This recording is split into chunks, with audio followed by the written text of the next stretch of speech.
Mankind's tech in 40k is a bit scuffed, wouldn't you say? Accidental rhyming aside, they used to have all sorts of nifty things like weaponized teleportation, all-knowing AI, and other cool sci-fi stuff like that. Now, they have pretty much none of that. The only people that likely have that kind of stuff are the Custodies, who keep it locked away in the Emperor's basement for safety reasons, and the Adeptus Mechanicus, who have it in the same way I technically have a pancreas. It's there somewhere, yeah, but I don't use it, and neither do they. The technology or my pancreas either works. And the reasons for this are many, some of them self-inflicted, some of them actually valid for the safety of mankind. Why don't we see why the Cogboys don't invent new stuff, or entrust what they have to literally anyone? Let's go through the reasons that are the Mechanicus' own fault first. They're much less interesting to talk about since A, a lot of people already know them, and B, I address these points in my Mechanicus do or don't, so I don't want to repeat myself too much. If I flub the releases of those videos and this comes out beforehand, then my apologies, but it'll make a bit more sense when that comes out. You'll accuse me of running out of ideas either way, which is true, but shut up.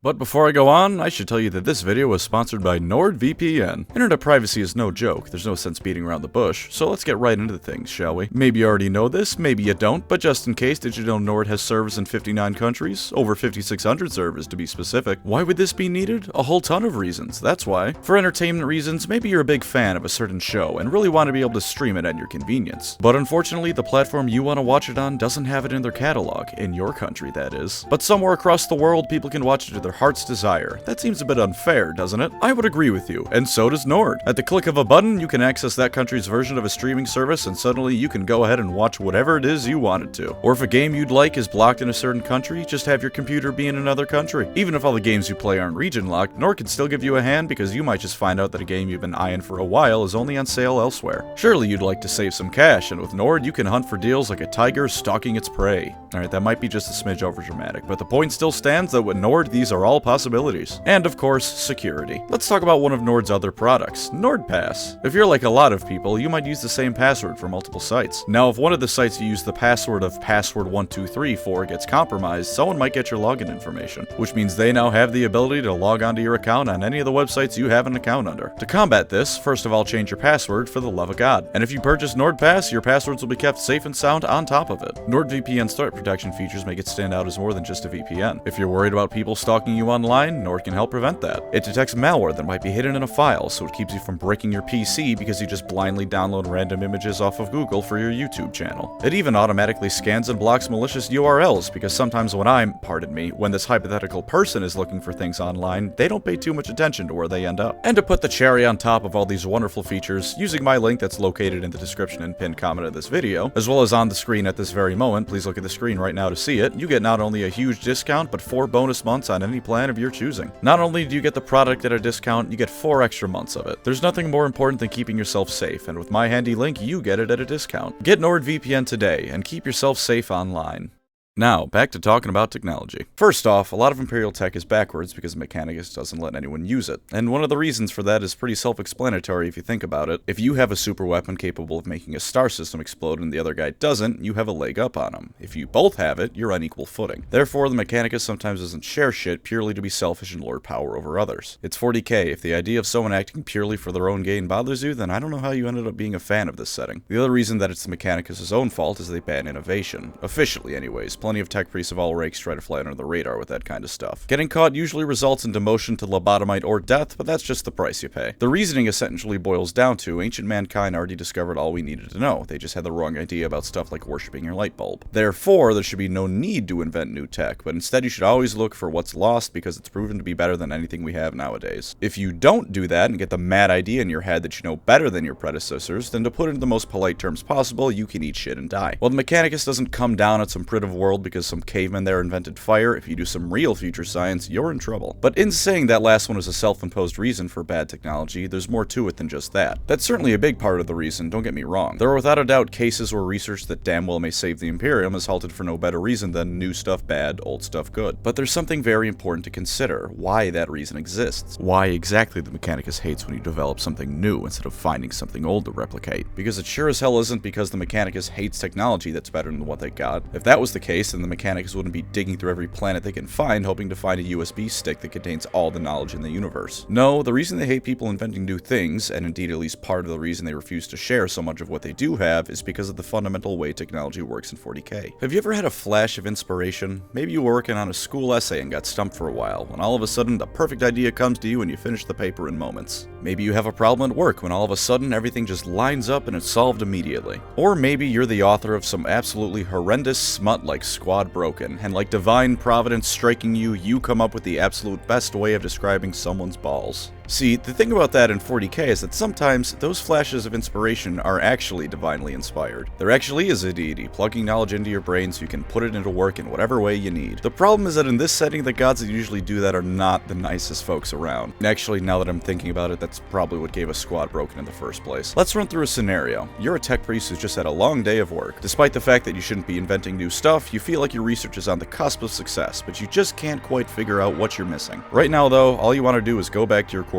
and sleep. Or depending on how augmented you are, go into sleep mode. Upon waking, or rebooting as it were, you awake with the perfect solution. It's almost as if something whispered it into the back of your mind while you rested. Furthermore, let's say your research involves making a new kind of grenade, one that packs all the power of a Baneblade shell into a nice and portable container. That'll give the Tau some pause for thought when they see some random guardsman casually send a bunker straight to EBDB. You fervently go to work and finish your project. You go to test it and surprise! Upon pulling the pin, you've just created a portal to the warp and demons eat you and everyone around you. Turns out a voice actually did whisper that knowledge into your brain, and that voice was Tzeentch having a laugh. Part of what makes development so dangerous is that gods and demons actively screw around with the mortal world, and whispering sweet nothings into some researcher's ear is a perfect way to get some low-effort, high-reward dickery done. Hell, you might do something like that on accident, and the Mechanicus doesn't want to risk accidental chaos corruption because someone decided to upgrade their Lehman Russipit. If nothing else, there's only so much that the Inquisition is willing to let them get away with. Of course, there's plenty of other reasons as well. Mankind has lost a great deal of its technology, to the point that even finding a perfectly functioning warship or something like that isn't the end of the challenge because you probably have no idea how to actually use the thing. And even if you do know how to use it, you definitely don't know how it works. Let's go through another scenario. I may or may not make up several of these as I go because they're an easy way to demonstrate I almost know what I'm talking about. If the scenario sounds familiar to you, it's because I'm ripping it off of the 1d4chan page on the Mechanicus. So if you'd like to read instead of listen, go there. Let's say you work at a power plant that's largely run by AI. Simple. You probably don't know how it works, but you know enough to do your job. Then one day your superiors come to you and say, now build another one. How the fuck are you going to do that? You don't know how to generate power and maintain the machines and the infrastructure and the several other things that would require a whole team of people to do. But let's say you do now. You find a genie in the bottle, and instead of wishing for something cool like money, world peace, or a stand, you magically know everything about your power plant. You can build a new one now, right? No, you still can, because building it requires all sorts of technological prowess and machines and whatnot that you don't have access to. That's another fundamental problem with the Mechanicus' use of technology. Even if they had all the knowledge of how X thing works, they still can't use it because it requires access to Y thing, and the knowledge of how to build Y thing is not only lost, but itself also requires Z thing. So just start dicking around instead, right? If you find a perfectly intact piece of machinery, then just take it apart and rebuild it. Fine idea, bozo. Why don't you take apart whatever you're watching this on and rebuild it from scratch? You ripped it apart, surely you know how to make a new one now, right? Maybe you're thinking, but I'm not trained in how to build phones or computers, dumbass. If I was a future scientist priest guy, I'd surely be able to. Fair enough, but the issue's still the same. The Mechanicus aren't trained in that kind of stuff because no one is anymore. Plus, if you only have one of that thing, and in trying to figure it out you break it, you now have zero of that thing, and your superiors are probably going to be angry with you, to say the least. Best to just leave it alone and maybe use it if the situation desperately calls for it. Even if they can figure it out, let's go back to the power plant situation. You somehow managed to build this thing perfectly from scratch, and it works like a charm. Great. Now upgrade it. If you built one, you can surely upgrade one, yeah? Well, maybe. Best case scenario, you double your power output. Worst case scenario, whatever city you've been powering goes up in smoke. What'll probably end up happening is you just screw around with different things, and the end result is largely a waste of time, likely only slightly more or slightly less efficient than what you started out with. With that in mind, why bother with it? The risk of breaking something or causing some absolutely catastrophic meltdown is too great. So even when they find something intact, it's usually best to learn only the bare minimum to keep it running. It's just accept that unless you find another copy, this is all you have. To say nothing of how dangerous it can be to dick around with this kind of thing, even when it does work perfectly. The Men of Iron are the simplest example of what happens when in the Mechanicus' eyes you go too far. If you make AI, they're gonna rebel eventually. You might say, just fix the problem for next time and you'll be good. Yeah, man, just fix the problem. That's some real middle management brilliance right there. No one in the Mechanicus knows for certain why the Men of Iron rebelled. And while the Mechanicus might be able to fix the problem, a robot apocalypse isn't something you want to gamble a dice roll on. Besides, humanity in 40k already went through one AI rebellion. No one wants a second one, and building more AI makes that a possibility. Even at quote-unquote lower levels of technology, there's still this danger. When I don't understand how a program on a computer works, I can click around and see what happens until I figure it out. If I'm a Mechanicus adept and try to do that with some long-forgotten super super weapon I found in a trash can, I'm going to vaporize a Forge World by mistake. That, incidentally, is also why the Mechanicus doesn't share nearly half of what they find and make. While selfishness and wanting more power are undoubtedly parts of it, another part is that if they can't figure out how something works, then some random space marine sure as shit isn't going to be able to, and is also just going to end up causing more problems as well. And as much as hoarding things to keep it safe in case someone turns to chaos is a selfish reason, it's a reason that is justified often enough that no one calls them out on it. Even if you do figure out how to mass produce and recreate your planet-destroying laser to give to everyone, it just takes one guard regiment deciding Cord isn't fashioned this season and you just lost yourself a sector. To say nothing of whether or not whatever you're building is worth building regardless of how great it is in theory. The Necrons have that funny button that can destroy any star in the galaxy, and they understand how it works perfectly. Except they never use it because if they either use it on the wrong star or used it too often, it could cause a chain reaction of supernovas and wipe out the galaxy. If the Necrons say a piece of technology can go too far, maybe it's best to listen to them on this kind of thing. There's one final potential solution you might think would work, and that's to take a planet at a level of technology where the Mechanicus can safely say they know how everything on it works, completely isolate it, and wait for whatever they develop to come out so they can reproduce it. Let's say it's at roughly our level of technology, because despite what you might think, the Mechanicus perfectly understands science as we know it today. You could even plaster the whole thing in holy wards, so no demons can do just a smidgen of trolling and ruin the development. In theory, this would be the perfect way to get some technology back. The problem is time. For the sake of simplicity, humanity in 40k took about 20,000 years from modern times to the future to reach the peak of the Dark Age of technology.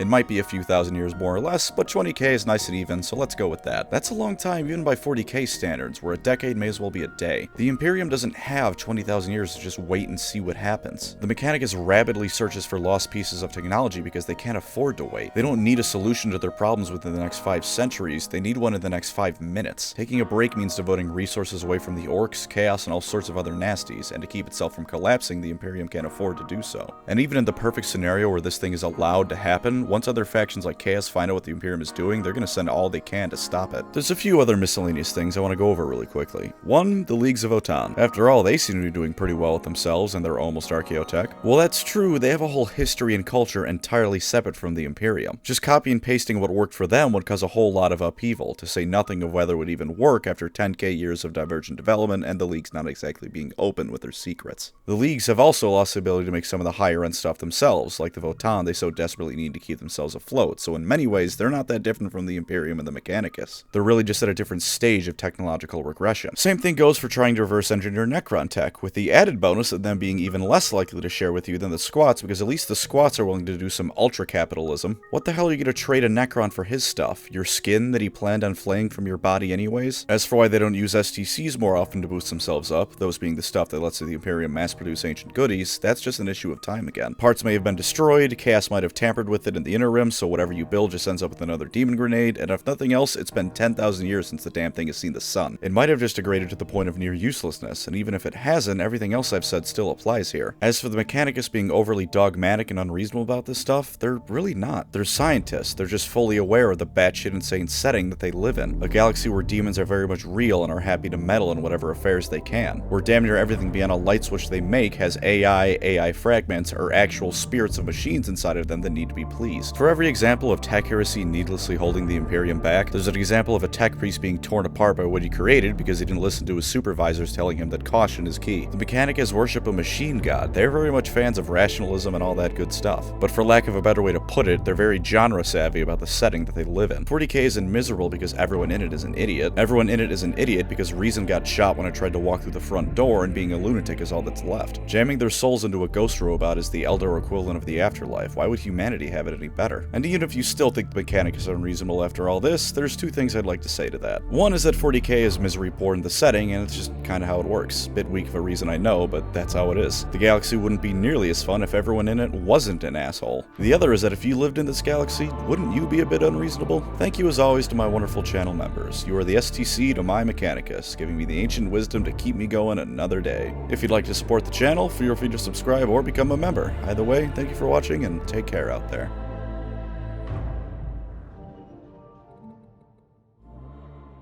And of course, the biggest reason they don't share their technology at all, one of them has by now surely found the STC for some fat anime-tittied AI, and there's no way they're sharing that. I know I wouldn't.